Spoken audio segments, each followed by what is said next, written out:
This is the infancy of Penji, and we're literally scratching, to use your word, the surface at Penji. There's so much more that we could do. I just see so much opportunity. Growth is inevitable.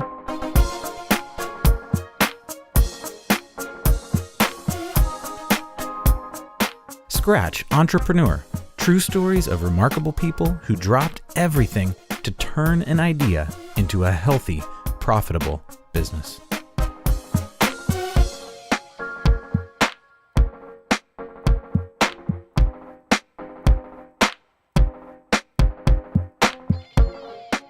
Hey, this is Jeremy Goodrich, owner of Shine Insurance Agency and your host for the Scratch Entrepreneur podcast. We're here today with Jonathan Grzybowski. He's kind of a serial entrepreneur and a podcast host. Right now, he is the co-founder of Penji, and we're going to talk about Penji a little bit, a marketing and graphic design company. And generally, we're just going to dig deep into entrepreneurship, maybe a little bit of podcast, and talk about what you're up to. So, Jonathan, thank you so much for joining us today. Jeremy, it's an honor, man. Good to see you again. Good to see you too. So before we dive into the conversation, I wanted to just let our listeners know that our last episode last week was the beginning of a new series. And I think, Jonathan, you'll probably think this is pretty cool. The series is called Crossroads. And we're actually sitting down with a business coach and a guest. And so our business coach is David Quick. He's been a CEO. He was on show number 29 or 30. You can check that show out to hear more about him. But he's actually a co-host of those episodes, and our guest brings in a crossroads that they're at with their business. So last week was the first episode, and the guest was me and my wife, Mackenzie. We figured if we're going to put other people in the hot seat, we better put ourselves there first. So we talked about scaling from kind of a mom and pop size business to, taking those next steps.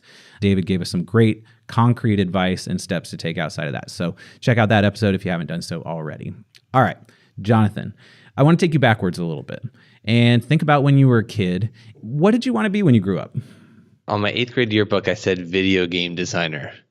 I have no idea why, but I was obsessed with video games. It was right around the time when Kingdom Hearts came out, which is my favorite video game of all time. So that was what I wanted to be. And I am so far away from that. It is unbelievable now, but that was what I wanted to be. Yeah.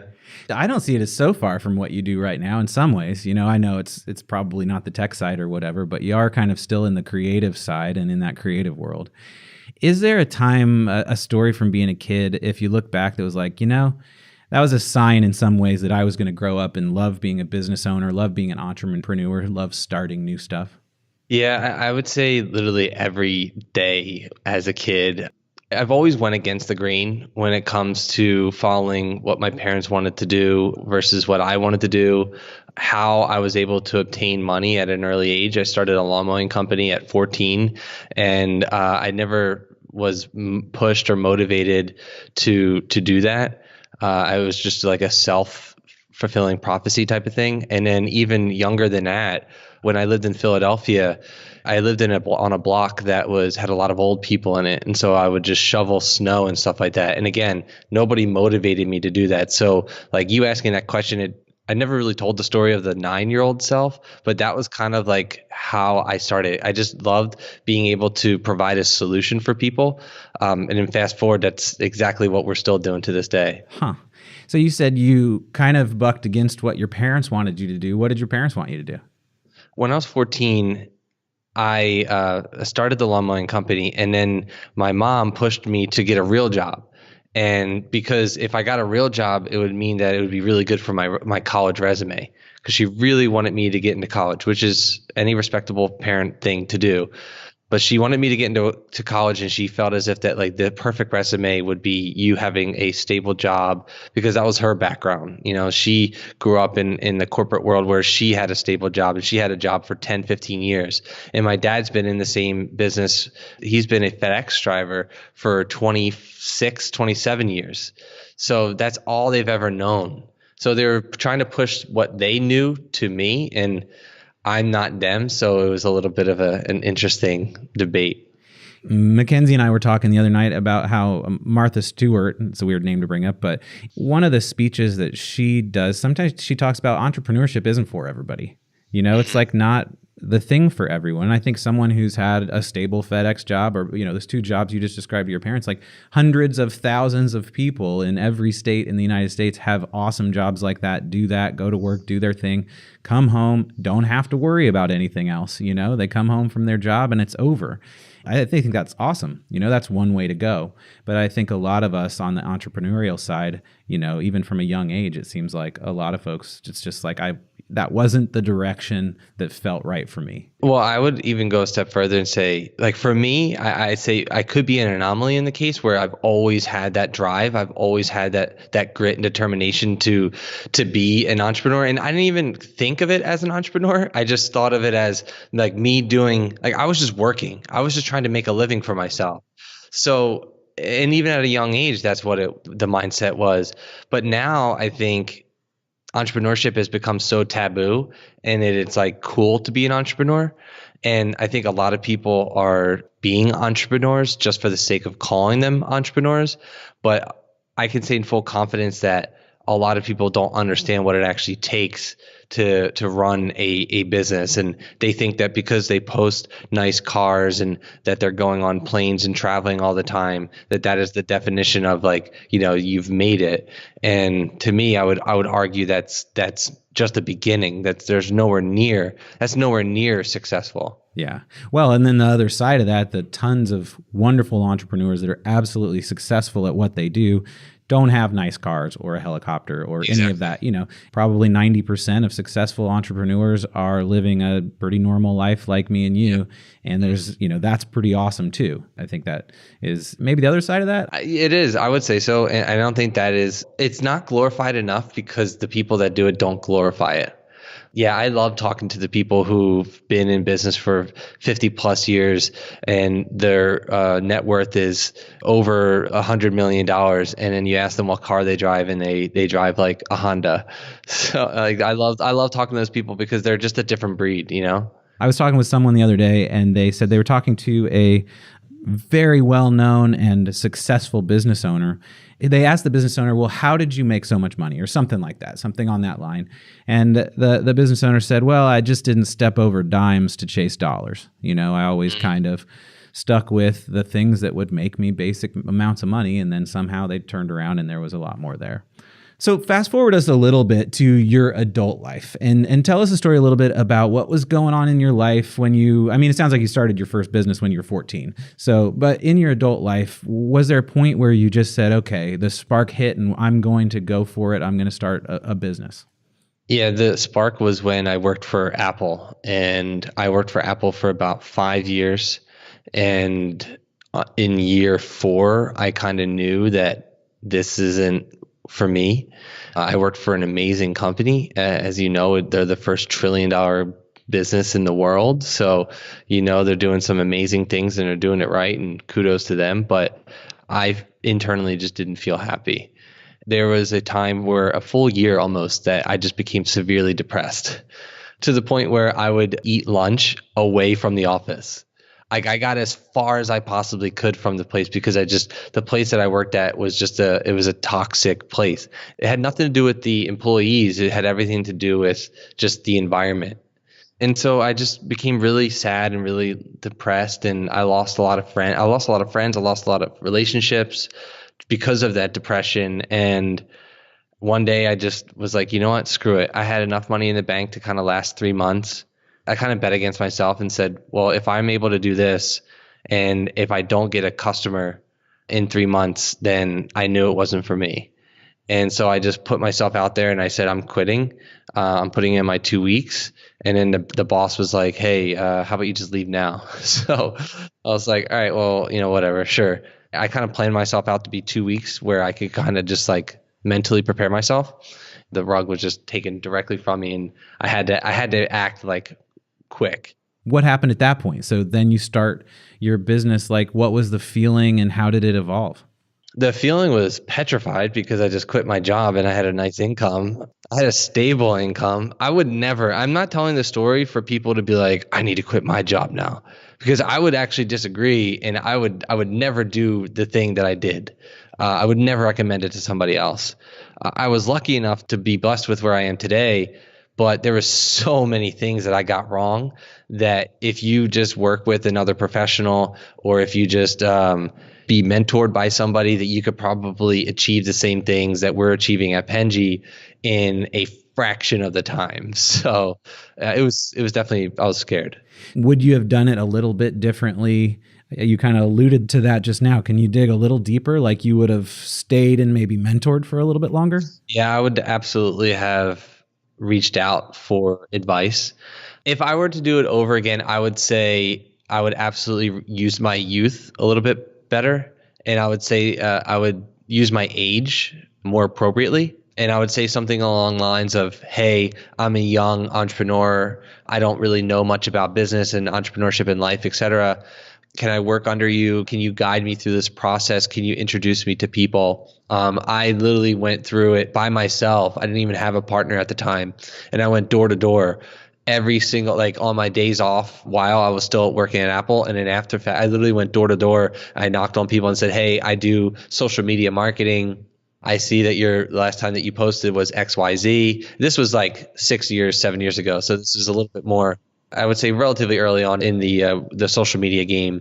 And I just said, hey, I just need I'll do it for $200 a month. I'll do this, XYZ. Here are the results that you'll get, et cetera. I sucked at it, but I got money. And then it led me down this beautiful path of meeting the right people. I went to about every single networking event on the planet in my local region. And I built an incredible network of people because of that. And I used that network to sell to where we are today, which is Penji. Yeah. So tell us a little bit real quickly about Penji before we take a break. What is the business that you have now? Yes, Penji is an unlimited graphic design membership, all at one flat monthly rate. And we help businesses with their graphic design needs, from a marketing material to logos to website design to banner ads. I mean, literally anything graphic design related, we could design it for them just at one flat monthly rate. Cool. Okay, so we're going to take a quick break. And when we come back, we're really going to dig into how you got your first 200 clients and maybe your advice for other budding entrepreneurs on how they can get their first 200. Maybe those things are the same, but as you just mentioned, maybe some of those are different. So we'll be right back with Jonathan in just a second.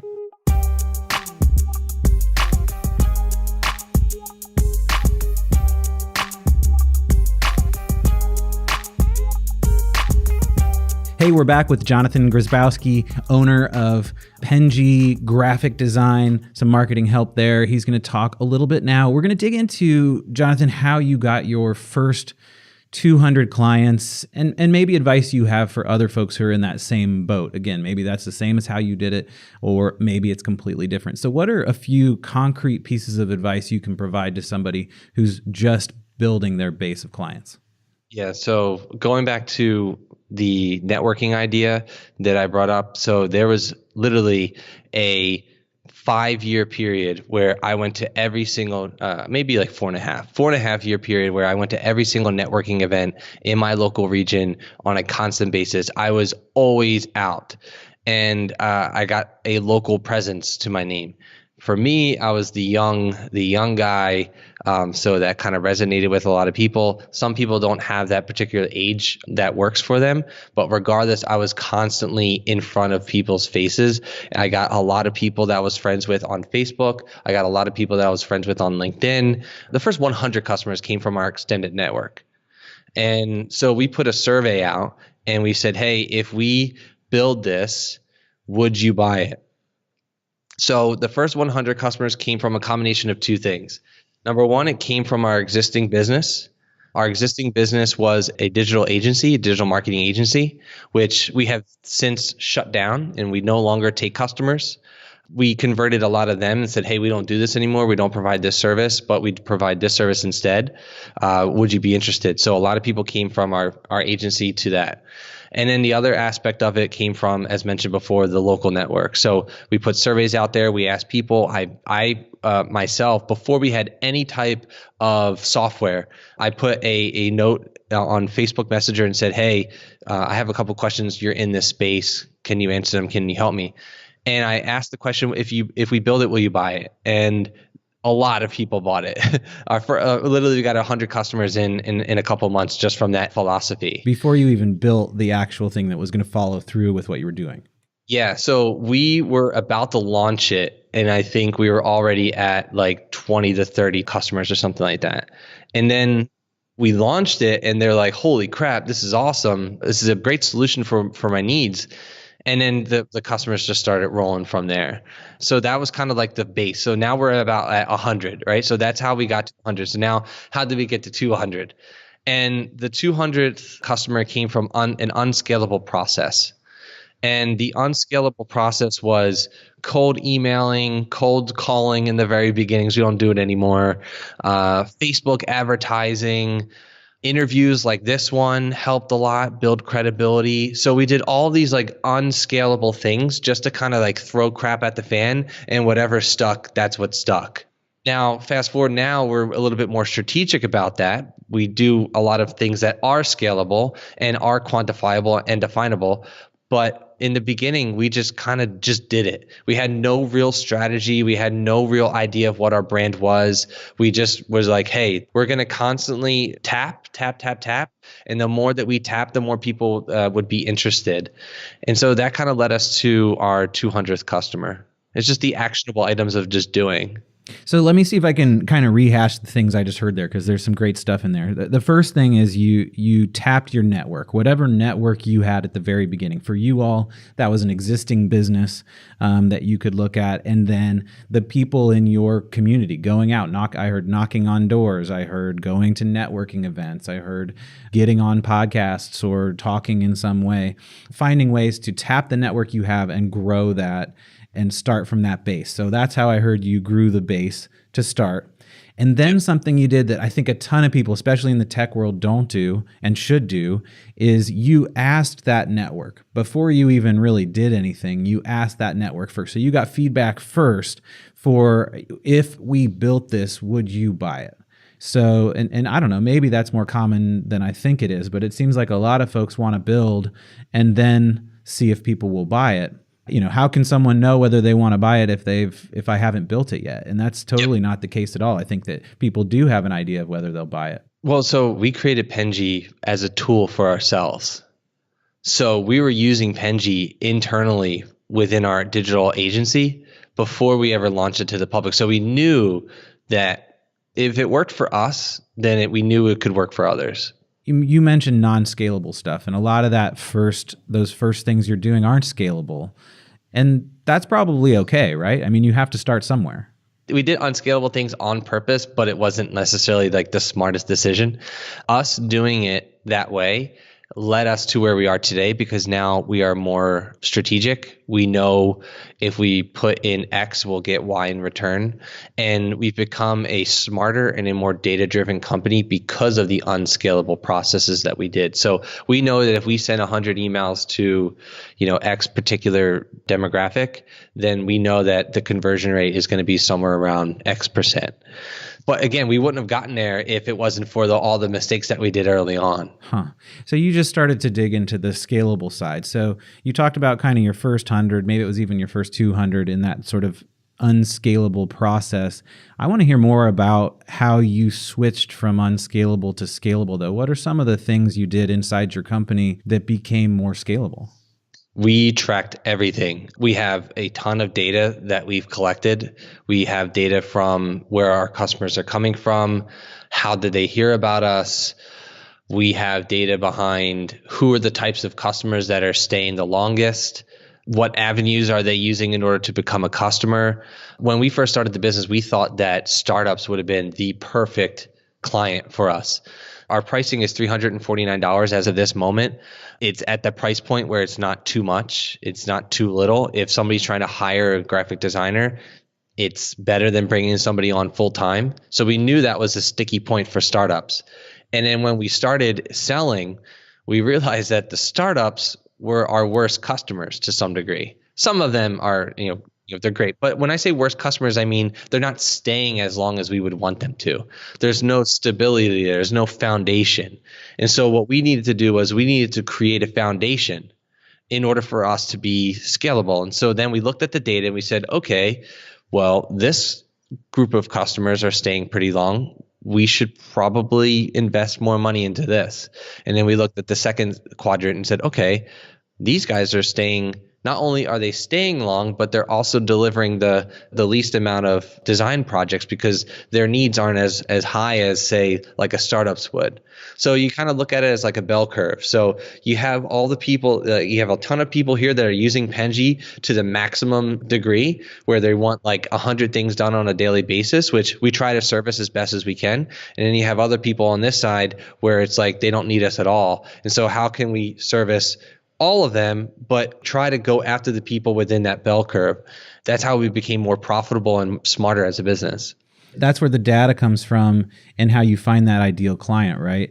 If your goals as a business are to be smarter, make more money, working less, but taking amazing care of the clients that you have, then where are those clients? Who are they? I think it's figuring out your ideal client first, obviously. Yes. And then going out and finding them. And every different business has a different ideal client. You know, that's part of your process of figuring that out. But once you figure it out, that's when the data comes and really takes you there. So once you understood all that, how did you go out and find your ideal client? What we did was, when we got the clients that we knew would bring more stability to Penji, we called them up and we interviewed them. And we just asked a simple question like, hey, why did you choose Penji over whatever? What problem is it solving for you? And what do you expect as a member of Penji throughout this process? And the answers that we got were really, really well documented. And then we took the words that they said to us, and then we used it against other people for future marketing efforts. So you'll see like our ads that are placed online, it has literally the exact words that were said to us by that target customer. Or if we were to send an email, or if we were to get on a phone call, because we have people that are constantly outreaching and things of that nature, we're using those words against them, so to speak, because we know that that is a particular pain point. So we have it all cataloged, like the pain points for this, the pain points for that sector, the pain points for that one.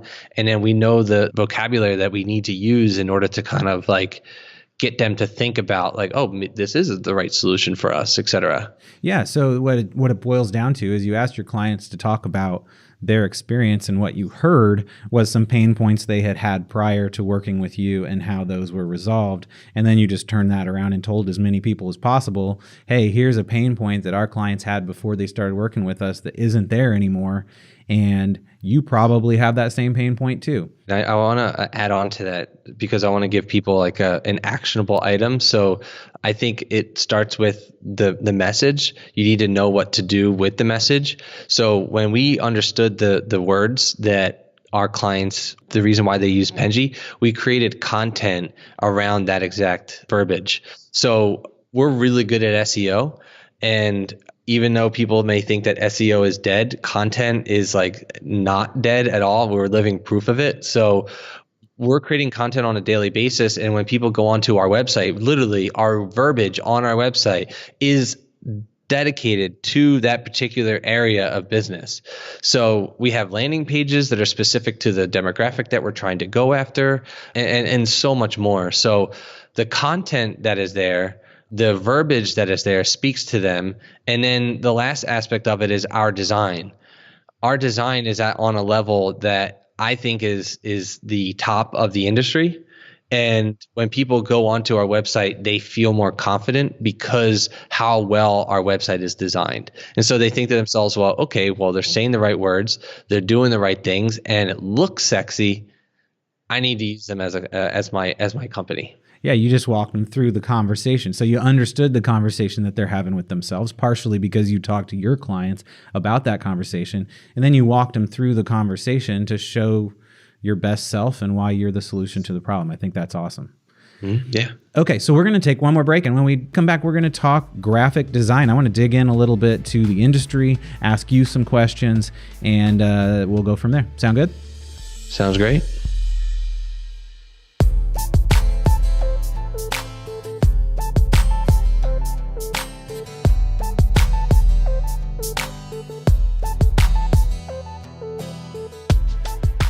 All All right, we're back with Jonathan Grzybowski, and we're talking graphic design now. He ended the last segment talking about kind of graphic design being sexy, and we're going to dig into that a little bit. So Jonathan, again, thank you so much for being with us today. Absolutely excited. So before we dig into design itself, let's talk about the business of design from an entrepreneur standpoint who's looking for options when coming to connecting with a graphic designer. What are those options? So there's multiple things that you could do. I think a lot of there's people who put an emphasis on quality, and then there's the people who just want the project done because they want to check it off their list. And the people who want to just check things off their list, they naturally go to, say, like their extended network, or they hire somebody without actually doing the proper research behind the person or the company. And they just said, like, here you go, this is my stuff, this is what I want done. And then there are people who are a little bit more strategic, and they might use Upwork, or they might use another freelancer tool, or they might hire somebody internally. Where we fit into the spectrum, I'd say, is probably right in the middle, from like high end and a lot of time to people who want to get somebody in their brand, versus the low end where people just want to get their design requests done as quickly as they possibly can. So we're a marriage of the two. So yes, we can produce quality, but we want to be the company, and yes, we could produce on speed, but we want to be the type of company where whenever you need a graphic designer, no matter what time of day it is, you can sign up for Penji, talk to a designer, and receive your graphic designs in under 48 hours. That's our dream. That's our goal. And so when we're looking for graphic design as entrepreneurs, so that's kind of the ways we can go about it. We could find a freelancer in some way. We could hire someone in-house who's an actual employee that becomes a graphic designer, or somewhere in the middle is someone like you all, where you connect in the way you just described. When an entrepreneur is trying to describe what they want, how can we describe things best to get the best design out of our designers? Entrepreneurs are probably the worst at this, because they have, and I'm victim to this too. I use Penji just as much as you would use Penji. So, and I can tell you from my experience that that's what I get bad at that at times, because I want to deliver the passion. I want people to understand and feel what I feel and get the message across. And as important as that is, it can be difficult to translate that into words. And I would always say, anytime you're trying to describe any task to anybody, you want to make sure that your idea is well thought out, that maybe you write it to yourself ahead of time instead of just writing it for the first time on like a live piece of paper, and then just review it and just think to yourself, this is the thing that I always ask myself: if this person is reading this had absolutely no idea what I do and what I'm about, would they be able to comprehend it? And if the answer is no, then you have to redo it. If the answer is yes, then submit it. But there's no like clear cut formula. I would just say, take your time and think about what you're saying, and think about the other person on the other end who has to receive it. Because that's where the biggest confusion is. Like, I'll give you a perfect example today. I have a friend who I'm doing something for personally. They came to me and they said, like, I want this design. And it was like one word was the original text and the other word was like a bold. And so we added the name, the new word, and then the .com. And that's what was originally discussed for hours. And then last minute, they saw it and they're like, all right, I also need it in this, and this. And I'm just like, that was never discussed. If you just thought about it just a little bit longer, and you thought about all the different scenarios and how you would be able to use that logo, or how you'd be able to need and use that design, then you'd be able to comprehend and get it all at the same time, and then not having to have the designer go back and forth, because that's what needs to be done. That little ping pong effect is, you submit a project, then it has to be edited, then it has to be done and to discuss, and then like there's all these different things. And so that's kind of like why we created Penji, is to completely eliminate that ping pong. Yes, there is still going to be that back and forth, but it's not going to be this like complex process. Yeah. So here's what I heard, that you want to have it described using words or whatever in a way that someone else who has no idea what your business does can clearly understand. Yes. And Simple. Yeah. and then when you ask for the design work, make sure you're asking for everything you really need. And I think that takes a couple of rounds as an entrepreneur to even know what that means. Like, okay, I need a vertical version, a horizontal version, and a square version. Yes. Even if you don't know like what versions you want, like here are the places I'm going to use it. Like think out the places that you're going to use this thing and Yes. let your designer know at the beginning, well, I'm thinking of using it for this, this, and this. So your designer can convert that in their mind to, okay, I need a vertical version, a horizontal version, a square version, that kind of thing. So if you set your designer up well, then you're going to get better design out of them because they're clear about exactly who your business is and exactly what this design is going to be used for. And you'll be happy at the result of when you receive it. Cool. From your aesthetic perspective, what wins in the brand world when you look at something? For me personally, and this is just my take, it's clean lines. It's a clean brand. It's very obvious what they do. It's very obvious that the color schemes are well thought out. That's what resonates with me. And when it comes to Penji, I'll just speak to this from a business perspective. When you go on Penji's website, there's no doubt that we're really good at graphic design. And when it comes to the industry, I don't necessarily know that or feel confident from a customer's perspective because we go on our competitors' websites almost daily to see how they're doing, what they're saying, what the design is. And we've even got customer feedback from us and saying the only reason I chose you guys is because I feel more comfortable when I go to your website. So I would highly recommend to invest in graphic design, regardless of your style. Make sure that it's easy to comprehend, it's easy to understand, it's easy to, when they see it, they go, okay, this makes sense. And then they feel they're trusting you by whatever action they take on the website if they so choose. Or like your insurance. So, and I've talked to you about this on your show. I love your style. I love your brand. It's very unique. If I'm a young person, I'm definitely going to use your insurance agency versus a well-established that's been around for 100 years that's this corporate and they just have a crap brand. I would much rather use you because of you fit my demographic more so than the cookie cutter person with the tie and wearing a suit all the time. That's not who I am. And so people choose to who they are. I think all those things you just said are true, but all those things ultimately, if you peel it back a little bit, are assumptions made based on the design work and branding that we've done on our website and Exactly. on our other merchandise. That's Exactly. We've never talked insurance before. Those are all, assumptions, and they're right because our brand represents who we are, and that's really Kay Lee Johnston in town. She's our designer, and she's amazing in Bloomington, Indiana, and she really has been with us since the beginning. Yeah, she is awesome. I don't know her, but I see her work, and she's really good. Yeah. So in just a second, I'm going to ask you what you see for Penji and your entrepreneurial journey 5 years out. But before I do that, I want to tell our listeners that after the show, we're going to close it up here in a second, and then we're going to head over. We're going to do a short after show on Patreon. You can find our site just by going on Patreon and looking for Scratch Entrepreneur.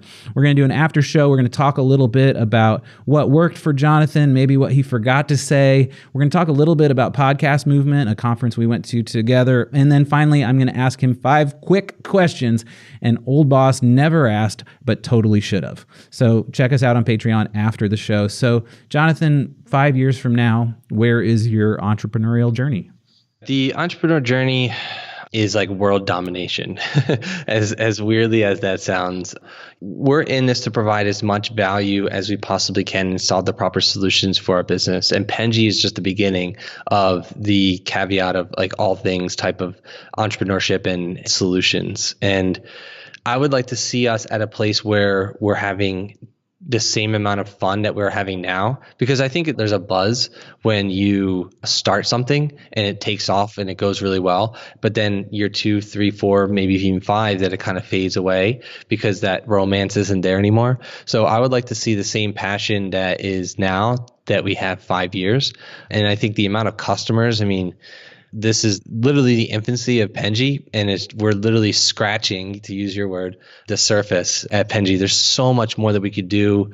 I just see so much opportunity. Growth is inevitable, but from a personal perspective, I need to be able to grow just as much as Penji is.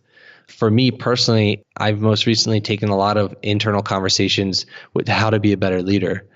I would like to see myself, in addition to the business grow first and foremost, but I'd like to see myself be just a more polished man, a more respectable business professional, and just like a better friend. Yeah.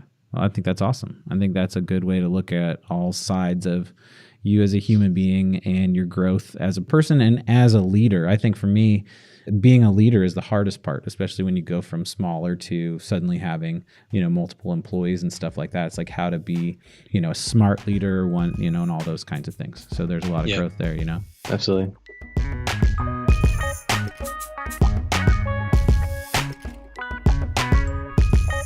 So if folks want to find you or your podcast, which we didn't talk a ton about, we will talk a little in the after show, but tell them how they can.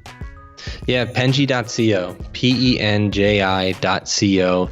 If you need any type of graphic design help, again, we do unlimited graphic design at one flat monthly rate.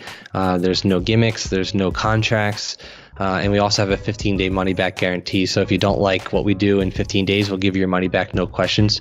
But it's penji.co, penji.co. All right, Jonathan, thank you so much for spending a little bit of time here on Scratch Entrepreneur with us. Thanks, Jeremy.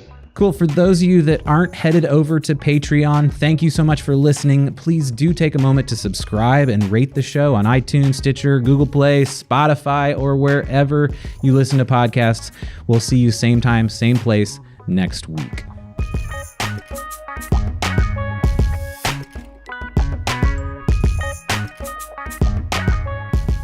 Special thanks to Jonathan Grzybowski for sharing the Penji story with us. Contributors to this episode include host me, Jeremy Goodrich, music is by my good buddy Mark Vinton, and Christopher Lang is our editing superhero. If you enjoyed this podcast, there's a couple of things we need you to do right now. First, subscribe to Scratch Entrepreneur on iTunes, Stitcher, Google Play, or wherever you listen to podcasts. While you're there, please review the show. Let us know what you liked and what you didn't and what you want to hear next. If you enjoyed the advice in this piece, please do share it with your friends. And finally, check us out over on Facebook. The Scratch Entrepreneur Group is a great community of folks talking about all the same things that we're talking about here. You can ask questions and engage with other entrepreneurs like yourself. So until then, have a wonderful day.